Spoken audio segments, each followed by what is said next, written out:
Salut mon petit loup, on se retrouve aujourd'hui pour une nouvelle vidéo. On va aborder aujourd'hui une petite vidéo récapitulative de tous les decks qui pour le moment sont en train de popper un petit peu par-ci par-là. La banlist, je trouve qu'elle a fait du bien, donc on va se poser la question de savoir si grâce à la banlist, il y a maintenant une diversité un peu plus approfondie des decks. Donc on va très vite le voir que effectivement, en tout cas moi je pense que c'est le cas. J'ai collecté sur Indeck à peu près les decks qui ont l'habitude de topper un petit peu, que ce soit en tout cas dans le top 1, top 2, top 3 ou top 4. En gros, je trouve qu'il y a plus de decks qui peuvent exister et on va le voir juste après l'intro parce que j'ai sélectionné plusieurs associations de couleurs qui existaient déjà et en fonction des variations de leur decklist, ça va vous permettre de voir sur quoi vous risquez potentiellement de tomber dans vos tournois locaux ou éventuellement pour les 7 championships d'Hero qui commencent dans pas si longtemps que ça. Donc je trouve que cette vidéo-là ne tombe pas trop mal, hein, dirons-nous. Et on va rentrer dans le vif du sujet après le générique. Je profite pour te parler encore du code ILU10 qui sera en description sur Voltix. Et j'ai une grande annonce à vous faire. On a atteint les 1000 abonnés. Ouais! Bon, bref, je suis super content. Merci beaucoup à ceux qui me suivent et ceux qui ont commencé à me suivre il n'y a pas longtemps. C'est super sympa, donc si la vidéo te plaît, n'hésite pas à t'abonner, lâcher un pouce bleu et un commentaire. Et surtout, donne ton avis. Est-ce que pour toi, la méta a changé positivement suite à la banlist? On va s'attaquer à ça tout de suite. C'est parti!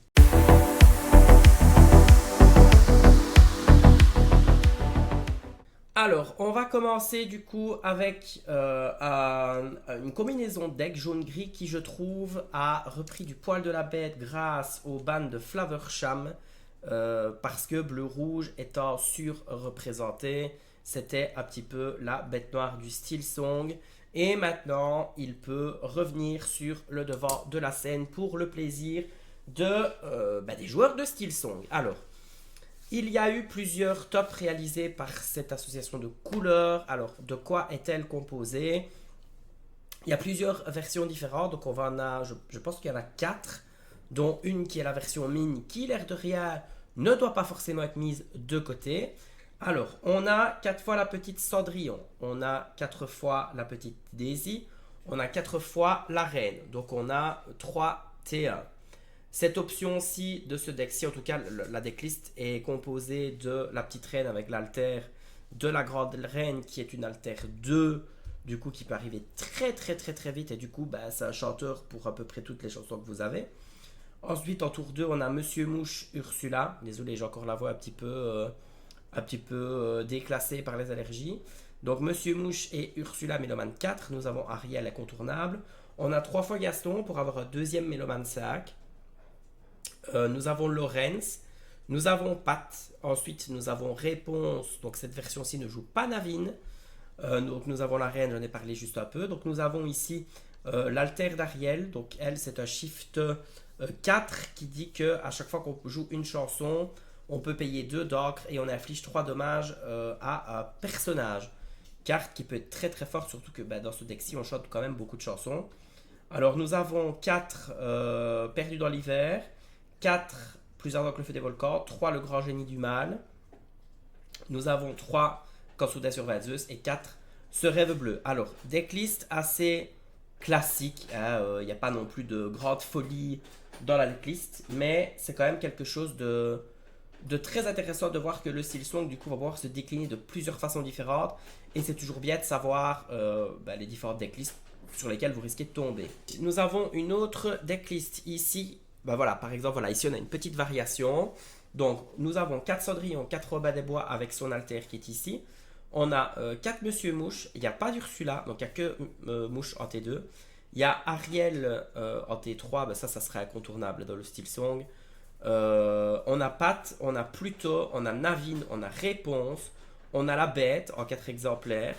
On a 4 fois Robin des Bois, l'alter du petit Robin des Bois. On a Ariel, comme j'ai dit tout à l'heure dans l'autre decklist. On a Cendrillon, donc l'alter de cette Cendrillon-ci, qui je rappelle, elle quand elle chante une chanson, enfin pas quand elle chante une chanson, mais quand un personnage chante une chanson, elle gagne l'effet qu'elle peut attaquer les personnages qui sont redressés. Et en plus de ça, la résistance plus 2, donc c'est un très gros ton, en plus elle l'aura pour 3. On a Stitch, Et oui, on comprend du coup pourquoi il y a plus de personnages ici à gros coups, parce qu'en fait on joue les lanternes un peu comme avant dans le chapitre 3. Donc Stitch qui lui quand on le joue et qu'on a au moins deux personnages, on peut piocher deux cartes. Puis du coup bah, il peut arriver plus tôt parce que vous avez la lanterne. On a 4 fois perdu dans l'hiver, 4 fois plus ardent, 3 fois le grand génie du mal, 3 fois quand sautait sur 22 et 4 fois ce rêve bleu. Decklist assez intéressante qui peut surprendre par le côté lanterne, qui du coup sera peut-être un petit peu plus lente au démarrage, mais une fois que les lanternes sont installées et qu'on a vidé sa main, qu'on a mis les supports à alter et qu'on utilise Ariel avec ce rêve bleu juste derrière et que du coup on récupère une main complète, ben, on peut commencer à altérer nos personnages. Ça peut vite devenir problématique pour l'adversaire parce que y a beaucoup de gros tons quand même, hein. Surtout qu'avec les lanternes, vous pouvez jouer Stitch pour moi, vous pouvez jouer Réponse pour moi, vous pouvez jouer la bête pour moi, enfin bref, toutes vos créatures vont vous coûter moins d'encre et ça c'est super intéressant. Ça peut surprendre, ça peut vraiment surprendre. Et d'ailleurs, il a terminé troisième dans son tournoi. Ensuite, toujours en style song, vous voyez, il y a plein de, il y a plein de variations possibles, hein. Ici, on a, bon, après, voilà, Cendrillon et il n'y a pas Ariel. Voilà, j'étais en train de dire justement que. Ah, bah oui, c'est la version mine, c'est pour ça. Donc, j'étais justement en train de dire que dans Steel Song, il y avait toujours Ariel, mais ceci, c'est la version mine. Il y a Cendrillon, Daisy, Joyeux. On a Kaloun, Prof, Elga Sinclair, qui peut être intéressante pour aller chercher les génies. Je suis pas trop fan de la carte, mais j'avoue qu'elle est intéressante. Lilo, Monsieur Mouche, Penny, qui, elle, quand elle est jouée, on peut enlever 2 dommages à un personnage et lui donner résistance plus 1. Ça peut être sympa, ça peut permettre à Monsieur Mouche de ne pas prendre son petit dégât en fin du tour. Nous avons Lorenz, Pat, le prince, qui lui est un rempart qui leur pour 2 qui a résistance plus 1. On a Pluto qui est rempart aussi. Réponse, Gantou, carte qui peut être assez dévastatrice. Fracassé, plus ardent que le feu des volcans qui est là, perdu dans l'hiver, et du coup 4 fois la mine. Comme je dis, voilà, la version mine qui refait un petit peu peau neuve et qui doit être un deck que vous pourrez éventuellement considérer et qui pourrait être dangereux, donc il faut savoir qu'il existe. Alors, une autre version du Steel Song, et après on arrête avec le Steel Song. Alors, Cendrillon, Daisy, Robin des Bois avec l'Alter Robin des Bois, Monsieur Mouche, Troubadour, qui est une carte du chapitre 7, Résistance plus 1, Méloman 4, qui remplace un petit peu Ursula dans la decklist. Donc Ariel, voilà, le retour d'Ariel. Lorenz, Pat, Navin, oui, pour chanter tout ce qui est là. Réponse, l'Alter Robin, l'Alter Ariel, qui revient beaucoup dans les decklists Steel Song, en tout cas qu'on analyse pour le moment. Bianca, qui elle est un tour 6, mais qui peut être joué pour 4 d'encre si vous avez un allié qui est en jeu, et dans le deck vous avez quand même beaucoup d'alliés, donc du coup ça peut être un Groton et un autre chanteur, hein, évidemment. 4 fois plus ardent, 4 fois perdu dans l'hiver, dans les styles Song, ça a l'air d'être la tape. 2 fois le grand génie du mal, 4 fois quand soudain sur Zeus, et 4 fois ce rêve bleu. Donc vous l'aurez compris, en fait ici, qu'est-ce que ça montre? Que dans le style Song, il y a Cendrillon, Ariel, Réponse, les chansons ici, qui sont presque obligatoires avec le pat. Le reste, il y a Monsieur Mouche aussi qui est un peu obligatoire. Le reste, c'est un peu en fonction de votre style de jeu. Il y a des decklists qui sont un petit peu plus agressives avec un peu plus de l'horreur à 2. Il y a des decklists qui sont un petit peu plus contrôle, mais comme ça au moins vous savez, vous êtes préparé que quand vous affrontez Steel Song, il y a des cartes incontournables forcément, et il y a des cartes sur lesquelles vous risquez potentiellement de tomber. Alors, on va changer tout de suite de stratégie et on va partir sur une combinaison de couleurs qui n'existait plus dans le avant la banlist, mais là du coup qui revient aussi parce qu'il y en a deux, un petit spoil. Alors, on a une decklist jaune-rouge Mufasa, deck qui ne m'a jamais attiré parce que je déteste les cartes comme Mufasa qui révèlent des personnages et on peut tomber sur littéralement n'importe quoi. Mais du coup, quand on tombe sur une Tremaine, une Mulan ou même un Stitch, un Maléfique Dragon, une Sisu, ou même Ralph ou même Dago, enfin voilà, ça peut être très vite problématique pour l'adversaire. Mais voilà, si on sort AT1 ou AT2, c'est un peu barbant. Donc, ouais, c'est le côté aléatoire que j'aime pas trop. Mais c'est un deck qui a quand même le mérite d'être fort. Alors nous avons le soldat de cartes, Mulan, Lumière qui donne plus 1 aux autres personnages, Mergotel qui sert de très bon réceptacle à réponse parce qu'elle arrive en jeu avec 3 dommages sur elle, Pégase, Gaston qui lui, on le couche et on paye 2 de moins pour le prochain personnage qu'on va jouer. Ça veut dire que vous le jouez pour 3 dogs sur votre tour 3. Le tour d'après, vous ancrez, vous êtes à 4, vous l'inclinez pour faire son effet. Et du coup, vous pouvez jouer un personnage à 6 pour 4. Donc vous pouvez jouer Dago, Judy Hopps, Lady Tremaine, Mulan, Stitch. Pas Stitch parce qu'il coûte 7, je raconte n'importe quoi. Donc vous pouvez jouer ceci. J'étais en train de m'emballer en disant ouais, trop bien, on peut jouer tout ce qui est après. Mais non. Voilà, donc on peut jouer aussi éventuellement un Mufasa pour 3 et jouer un autre Théa à côté. Enfin bref, ça apporte une polyvalence assez sympathique. Le seul problème, c'est qu'il se prend bagarre. Mais bon. Roulietta Madrigal qui est une mini-réponse. Pongo qui lui, on peut payer 2. Une fois par tour, on peut payer 2 pour révéler la carte dessus de son deck. Et si c'est un personnage, on peut l'ajouter à sa main. Sinon, on le remet dans le fond du deck. Voilà, j'étais en train de relire la carte. On le remet dans le fond du deck. Alors ensuite on a Sisu avec son alter qui est là plus bas. On a Moana qui elle est insaisissable et qui dit que à chaque fois que ce personnage là défie un autre personnage, vous choisissez un autre personnage qui gagne plus 3 pour le tour. Peut être très sympathique. Alors ensuite on a réponse, ça vous connaissez. On a Raya. Une fois par tour, à chaque fois qu'une carte est placée dans notre réserve d'ogre, on peut redresser un personnage qui ne peut pas partir à l'aventure ce tour-ci. Donc ça vous permet de sauver un de vos personnages et ça peut être très très sympathique. Ou éventuellement de retaper avec, pourquoi pas. Mufasa, ben ça on connaît. Goofy qui est rush et insaisissable, ça c'est parfait pour aller chercher les génies. Judy Hopps qui a support. À son tour, on peut redresser un personnage de notre choix. Donc ça vous permet éventuellement de sauver encore un de vos personnages. Lady Tremaine, vous connaissez. Mulan, elle, quand elle est shiftée sur notre Mulan, elle gagne 3 d'attaque pour le tour. Et quand elle tape sur quelqu'un, elle inflige son attaque à 2 autres personnages. Donc elle tire. C'est marrant parce que sur l'image, elle a 3 flèches. Elle tire une flèche sur un et puis 2 flèches qui vont se mettre sur 2 autres qu'on choisit. Donc quand vous la jouez en alter et qu'elle a 5 d'attaque, ben, vous allez chercher absolument presque tout sur le terrain. Stitch, comme je l'ai dit dans le style son, quand il est joué, si on a moins 2 personnages, on pioche 2 cartes. Ralph Lacasse, ici, quand on le joue, on peut reprendre un personnage princesse de sa défausse et le rajouter à sa main. Et si c'est une carte princesse, on gagne 2 de l'or. Donc on peut reprendre n'importe quelle carte. Mais si c'est une princesse, on gagne 2 de l'or. Donc bah, c'est du l'or gratuit. Sisu, vous connaissez. Maléfique, vous connaissez. Deck qui est assez sympathique. Alors, on a une autre version avec du coup plus le Mufasa. Donc ça, c'est une version qui ne joue plus sur le côté aléatoire de Mufasa, mais qui joue avec Maui Requin des actions. Alors là, il y a plein de cartes intéressantes qu'on n'a pas l'habitude de voir. On a le soldat de cartes, Mulan, Mergotel, réceptacle à réponse. On a Blanche-Neige qui, quand on joue ce caractère, on peut enlever 2 dommages d'un personnage. On a Chip, donc Chip and Dale, Tic et Tac, qui lui, quand il est joué, on peut choisir un personnage qui gagne plus 1 de l'or pour le tour. Gaston, qu'on incline pour jouer un personnage qui coûte, enfin pour que le prochain personnage coûte 2 de moins. Super Dago, qui lui, il a rush quand il attaque, on gagne 2 de l'or. Hades, quand on joue ce personnage-là, on peut reprendre un personnage de sa défausse et le rajouter à sa main, qui peut être très sympa pour aller chercher ce qu'on a besoin. Raya, ben, qui redresse un personnage de son choix. Maui, qui tape avec charge, Lady Tremaine. On a ici l'autre Maui, qui joue sur les actions, et du coup, il y a des actions forcément dans le deck. Bagarre, Teeth and Ambitions en français, je ne sais plus ce que c'est. C'est votre roi vous invite à la fête. Oui, au final, la traduction, rien à voir. La vie d'un pirate, be prepared, donc soyez prête.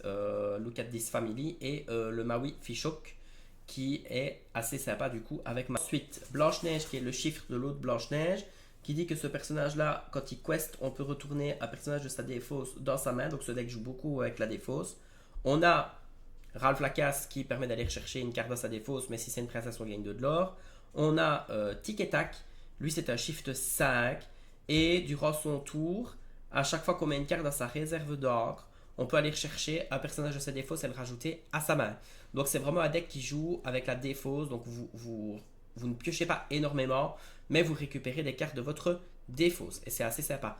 Deck que j'aime pas plus que ça dans la stratégie, mais il y a quand même moyen de, du coup, de surprendre, et voilà, si vous connaissez le deck et que vous êtes à l'aise avec ça, pourquoi pas foncer.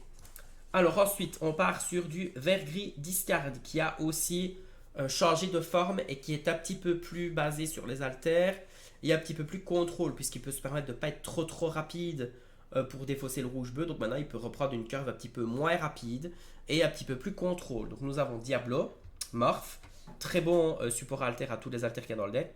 Ursula, Anna, qui peut être très sympa pour vous blesser un personnage.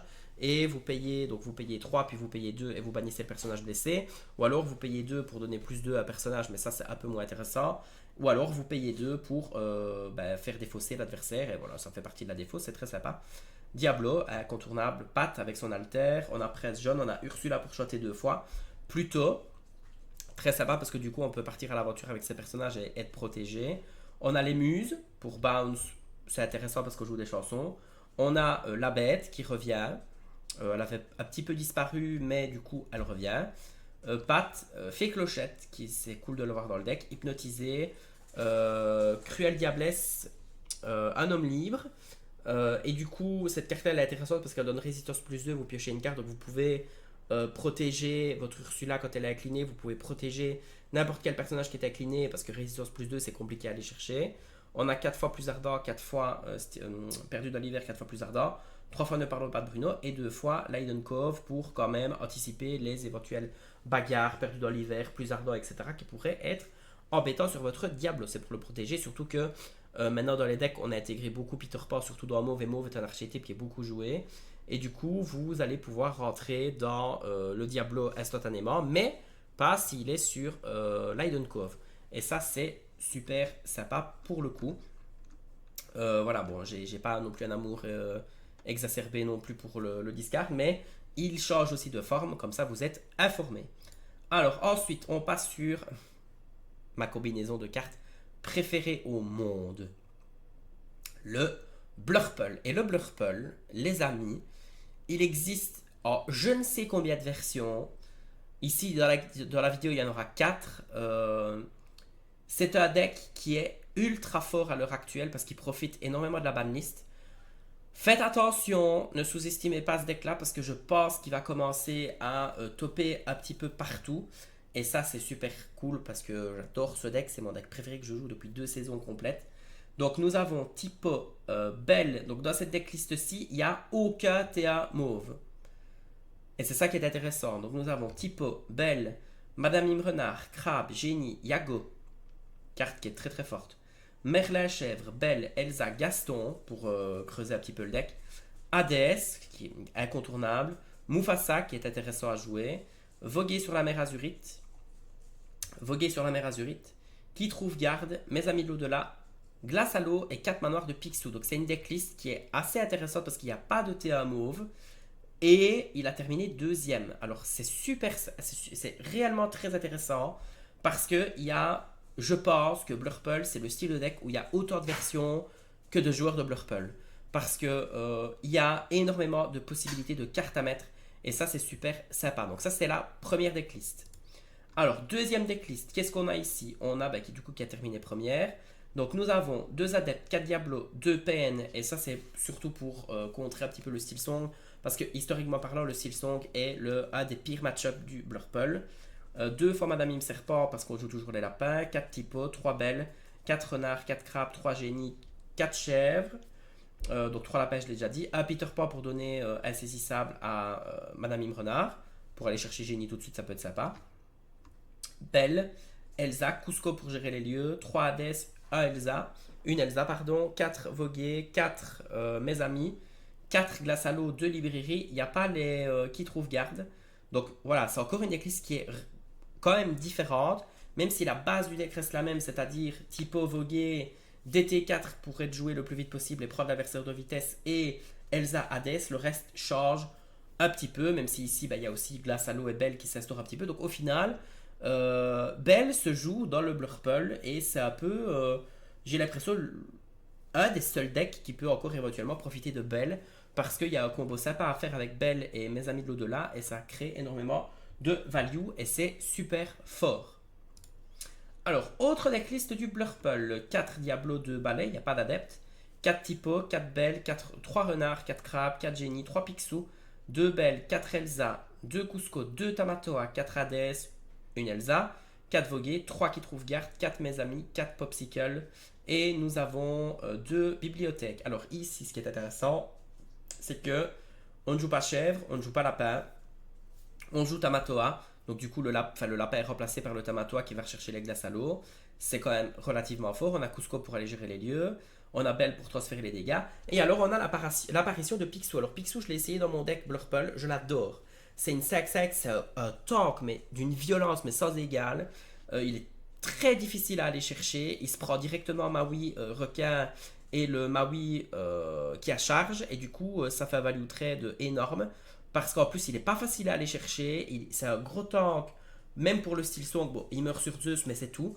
Le reste, il ne se prend pas dans la tête.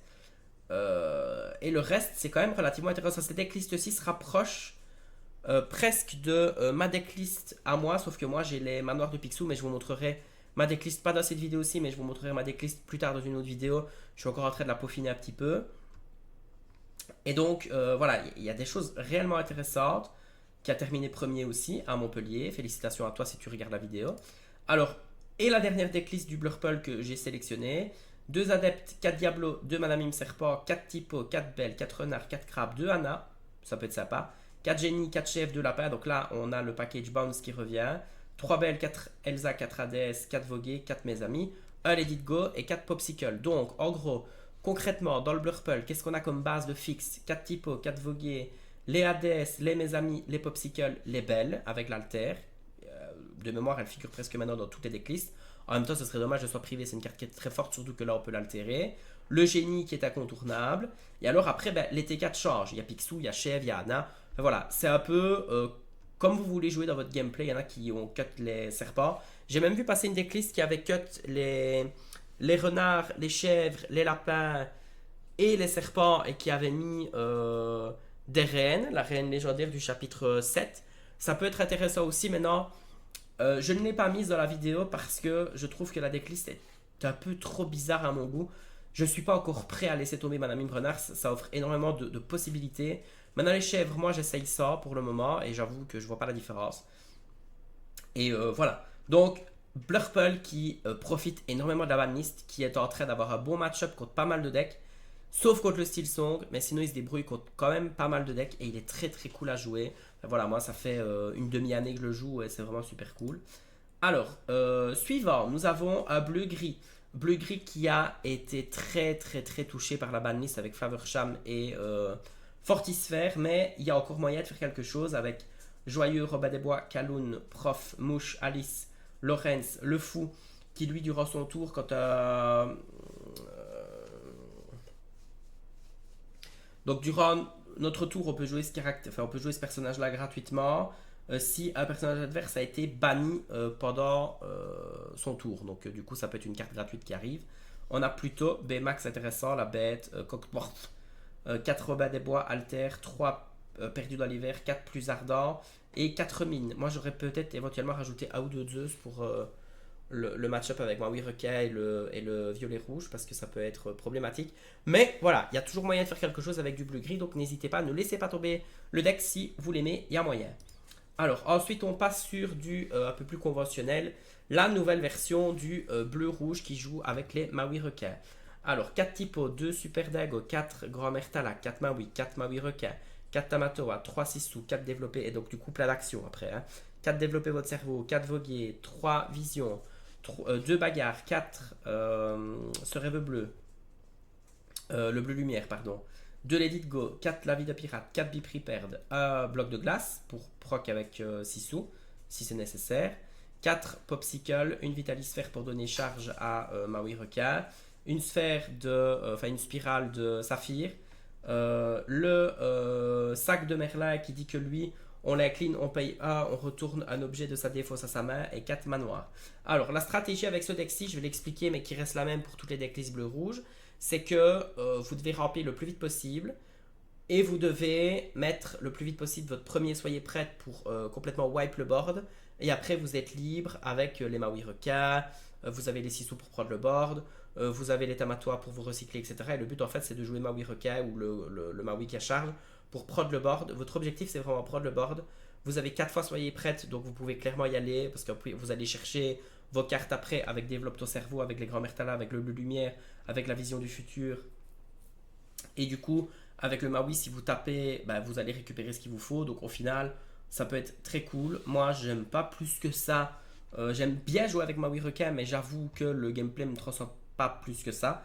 Mais voilà, c'est la version qui marche, qui top, qui est améliorée du bleu rouge, qui est très forte, mais qui est moins forte qu'avant, en tout cas moins rapide de la pioche et pioche beaucoup moins. Mais il creuse quand même un petit peu plus parce qu'il a des cartes pour creuser et c'est ça qui est sympathique. Donc attention. Alors du coup, autre version possible, c'est le même délire avec juste Scar pour prendre encore plus le contrôle du board. Mais il n'y a pas la grande Sissou. C'est un choix. Il y a Scar ou la grande Sissou. Alors, développer son cerveau, voguer sur la mer Azurite, vision du futur, bagarre, un roi incontesté. Du coup, vous chantez ça avec un de vos personnages et la personne en face doit choisir un de ses personnages qu'elle bannit. Le bleu lumière, nous avons la berceuse à Toalan. Je trouve que les cartes sont hyper mal traduites. La berceuse à Toalan, la vie d'un pirate, soyez prête, Popsicle, Vitalisphère et 4 manoirs de Picsou. Alors, qu'est-ce qui est bien avec ceci? C'est que du coup, vous rampez encore plus vite et vous pouvez faire un soyez prête et le tour d'après claquer des manoirs ou alors claquer des manoirs et puis faire soyez prête pour prendre le contrôle du board et commencer à faire la course au lore. Et vous pouvez prendre très vite de vitesse la personne contre qui vous jouez. Ça qui est sympa. Alors, autre version possible cette fois-ci. Si vous avez le retour de la grande Sissou, de Let It Go, 3 berceuses d'Atoalan, 4 manoirs. Globalement, ça reste la même stratégie pour le reste. Donc voilà, vous savez qu'il y a plusieurs versions possibles, mais la base de la stratégie reste la même. Juste que voilà, il faut penser que des fois, il faut quand même jouer autour de Sissou si elle y est. Si elle n'y est pas, il faut quand même jouer autour de Scar. C'est la même chose, il ne faut pas non plus partir à l'aventure comme un zinzin. Et il faut faire attention, quoi. En gros, vous pouvez vous prendre des cartes et un contrôle de board assez rapidement, mais le but c'est d'essayer de l'avoir à l'usure. Donc gérez bien vos ressources et essayez de piocher, surtout si vous jouez mauve. Gérez vos ressources et essayez de tourner autour des soyez prêtes. Sauf bon, après vous jouez gris, vous claquez la patte et puis c'est bon. Mais voilà, gardez aussi vos gestions pour Maui Requin parce que c'est vraiment une des conditions de victoire du deck puisqu'on ne joue plus au fétiche chez Tamatoa. C'est devenu un petit peu trop lent, donc du coup voilà. Ça vous savez aussi.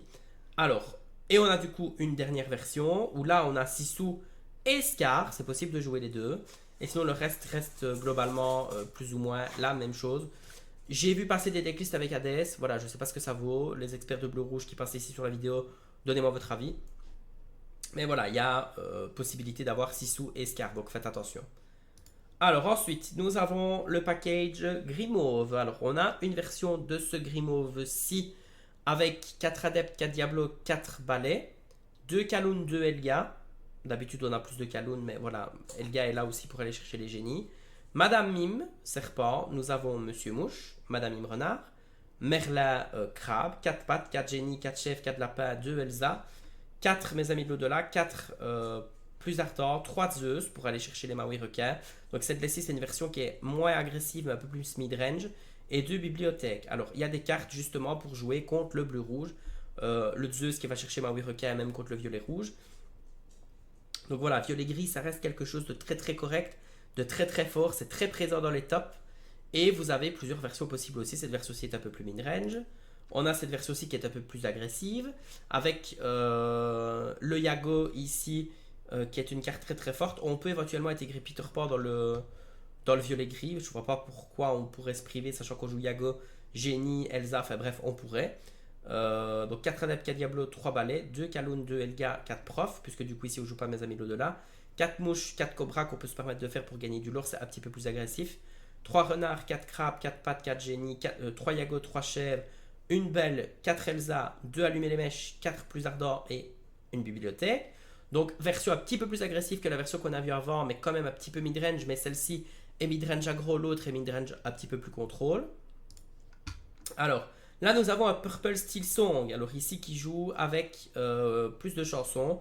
Donc, toujours 4 adeptes, 4 diablos, 3 balais, 4 serpents, 4 mouches, 4 renards, 2 crabes, 4 pattes, 4 roses, 4 chefs, 4 lapins. Donc ici, on ne joue pas les génies.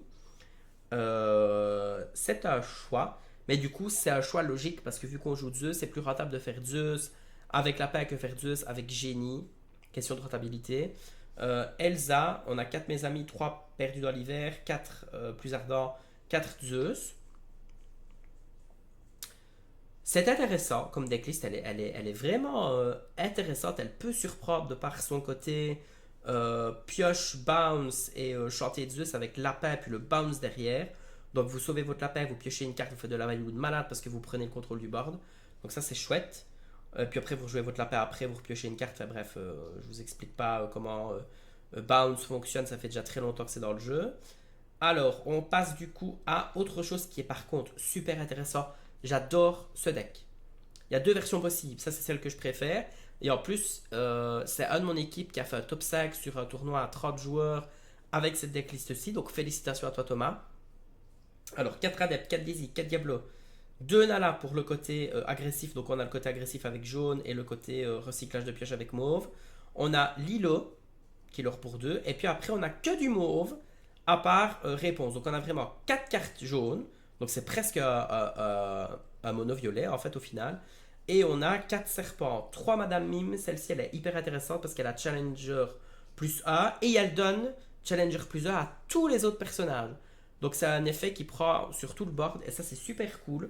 Parce que votre Peter Pan devient une 3-3 et il va chercher un Diablo qui est mis sur la crique. Votre génie passe en 3-4 et il peut aller chercher des trades.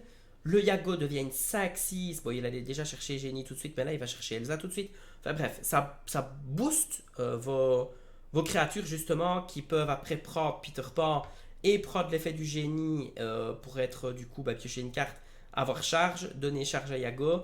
Plus, enfin bref, c'est vraiment trop bien. Et en plus, le combo Peter Pan, Yago, qui tape tout de suite. Et s'il survit, qu'on ne vous le gère pas, le tour d'après, vous jouez réponse dessus. Waouh, c'est picobello. Vous piochez énormément de cartes, vous faites énormément de value. Vous avez chèvre, lapin avec les bounce. Vous avez belle pour transférer les dégâts, qui ça va très très bien avec Yago. Ça va très très bien avec Elsa aussi. Et puis après, vous avez la bibliothèque pour le côté un peu pioche. Donc vous avez un early qui est quand même assez explosif. Donc le mec va vous gérer votre early. Vous allez faire du lore. Et puis vous allez passer sur un côté un petit peu plus contrôle tempo. Et vous allez toujours être menaçant en fait. Parce que tout ce que vous allez mettre va poser problème et va aller chercher à embêter l'adversaire. Donc au final, le deck s'en sort très très bien. C'est une version agressive, agressive mais avec beaucoup de backup. Parce que vous avez de la pioche, vous avez les génies, vous avez les insaisissables. Donc vous pouvez rivaliser avec les decks qui sont insaisissables à l'heure actuelle. Vous avez réponse qui vous permet de piocher, de recycler, belle pour transférer les dégâts. Enfin bref, ce deck là c'est vraiment super cool à jouer, c'est super marrant. Essayez, franchement vous allez adorer. Si vous adorez jouer violet, ce deck là vous allez trop vous amuser avec. Et en plus, il en a dans le ventre. Alors, autre version qui existe du deck, qui est un petit peu moins basée sur le contrôle, mais un petit peu plus basée sur le côté agressif. Donc là, nous avons Adept, Daisy, Diablo, Cusco, Lilo, juste en un exemplaire. On a gardé Madame Mime, on a mis Porcinet, Renard, Crabe, Peter Pan, ça qu'on a gardé avec Yago. La Rose, Bruni qui, du coup, quand elle est bannie, vous la reprenez en main. Génie en plus alors pour 2. Génie, Yago, Chèvre, Pascal. Et en plus là-dedans il y a Mufasa. Donc ça veut dire que si vous avez Mufasa qu'il meurt et que vous retournez à Pascal qui est insaisissable et qu'on ne sait pas avec vous le chercher tout de suite, le tour d'après vous prenez 3 de l'or. C'est énorme. Réponse, belle pour transférer les dégâts du Yago. Donc on garde un petit peu la technique qu'il y avait dans la decklist juste avant. Mais cette decklist-ci est un petit peu plus agressive. Et vraiment on a rajouté le petit Pascal pour le côté un petit peu peps. Moi je préférais jouer l'autre decklist mais celle-ci est très très chouette aussi.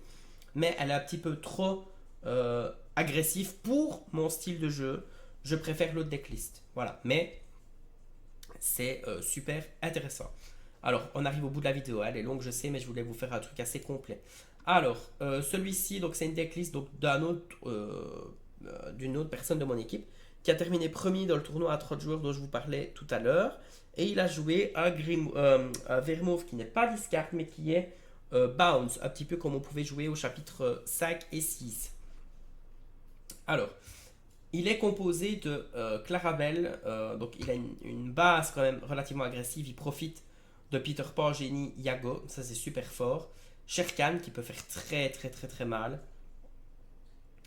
Triste Cire, Ursula, Gogo Tomago, enfin il y a tout un arsenal de cartes hyper intéressantes.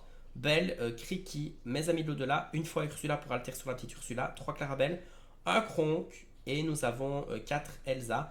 Donc le deck est hyper couteau suisse. il a surpris. Réellement, il a vraiment surpris. Mais voilà. Donc, ça prouve qu'on peut perf dans un tournoi avec un deck qu'on connaît.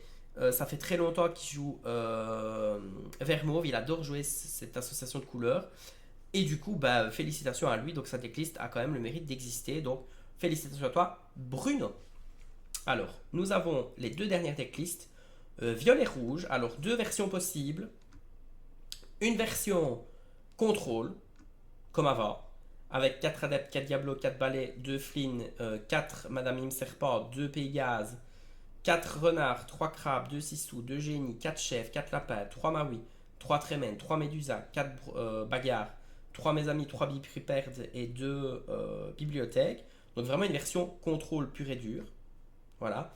Et on a la version que je trouve hyper drôle à affronter et hyper drôle à jouer. C'est le violet rouge avec Maui requin et des actions.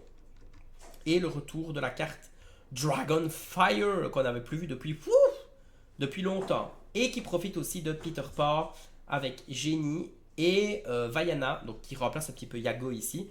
Et qui, voilà, Vaiana, ben, quand elle tape, on peut choisir un autre personnage qui a une plus 3 d'attaque. Ben, enfin voilà, donc c'est assez sympa. Et on a une grosse Sissou et 2 bibliothèques. Enfin voilà, donc globalement, il y a deux versions possibles. Une version contrôle, une version avec des actions. Donc il faut pouvoir être préparé à affronter les deux. Maintenant, ce qui est chouette, c'est qu'il y a tellement de decks possibles qu'il y a toujours moyen de s'y retrouver, de trouver son compte. Et ça, c'est top.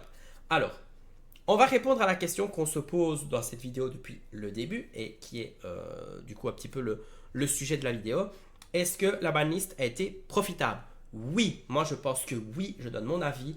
Quand vous regardez ici toutes les decklists qu'on a analysées, c'est toutes les decklists qui ont top dans des tournois.